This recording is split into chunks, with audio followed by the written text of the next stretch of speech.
Sarah, a horror novelist looking for inspiration, moves into a haunted old house on the outskirts of town. She is fascinated by the mysterious atmosphere of the house, but she does not realize that it holds dark secrets. The first night in the house was quiet, but the silence was broken by a strange whisper coming from the empty next room. Sarah got goosebumps, but she tried to ignore it. She thought that it was just the sound of the wind or her own imagination.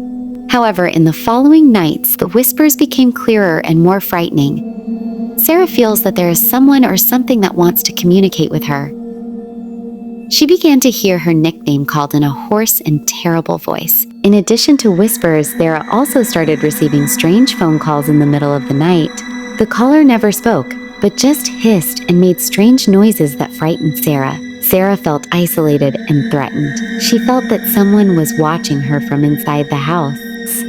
She began to see strange shadows and heard whispers everywhere. Sarah, who was inherently skeptical, began to find out about the history of the house. She found ancient records that mentioned a scientist named Elara, who lived in the house in the 19th century. Elara is interested in paranormal phenomena and conducts strange experiments in the house, using mirrors as a medium to communicate with other dimensions. Elara believes that mirrors can reflect not only light, but also energy and entities from other worlds. However, her experiment ends tragically when she accidentally opens a portal to another dimension, unleashing the evil entity that possesses him.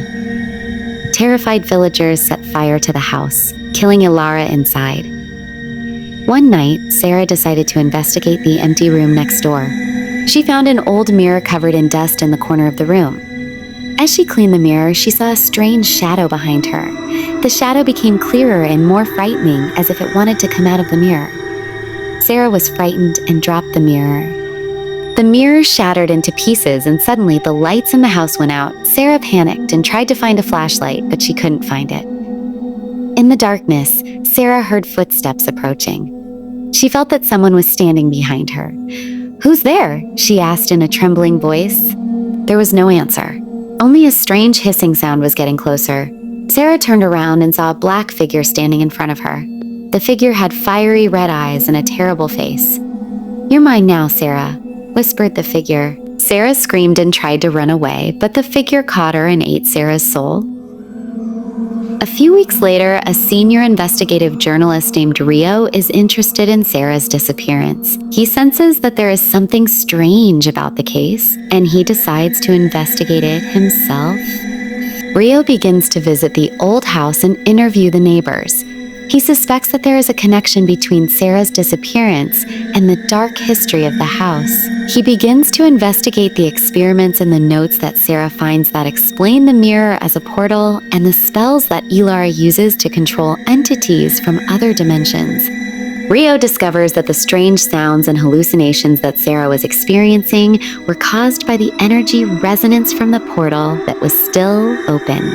He also discovers that the entity that possessed Elara is still attached to the house, and he uses the portal to terrorize the inhabitants of the house.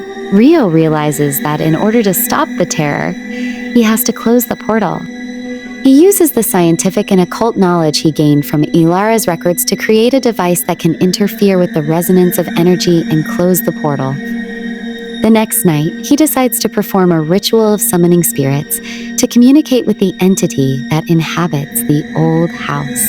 Rio prepares the ritual supplies and enters the old house in the middle of the night. He began to recite the summoning spell of the spirit, and suddenly the landline rang and the whispers from the next room grew louder. Rio picked up the phone and a hoarse and terrible sound rang out from the other end of the line with whispers. "Do you dare to call me?" the voice growled. "I just want to talk to you, Elara," Rio said. "I'm not Elara anymore," the voice hissed, and the whisper screamed, "I am something stronger. I am the darkness itself." Suddenly the lights in the house went out, and Rio felt a chill that pierced his bones. He saw a black figure emerge from the darkness, and the shadow of the broken mirror moved. The figure had fiery red eyes and a terrible face. "You won't be able to stop me," the figure said. "I'm going to take your soul just like I took Sarah's soul." Rio ran into the empty next room and found shards of mirrors scattered on the floor. He began to recite the exorcism spell and shattered the shards of the mirror one by one. As he shattered the last shard of the mirror, a terrible scream shook the house. A black figure emerged from the darkness, his eyes lit red and his face was full of anger. "You can't stop me," the figure growled. Rio wasn't afraid. He continued to recite the exorcism spell and directed holy light towards the figure. The figure weakened and began to disappear. "You will regret it," whispered the figure before disappearing completely. The house was quiet again, the whispers stopped and the shadows disappeared. Rio was relieved, but he knew that he shouldn't let his guard down.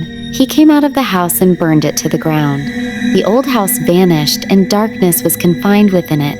A few years later, Rio wrote a book about his experiences. The book became a bestseller, and many people were inspired by its courage.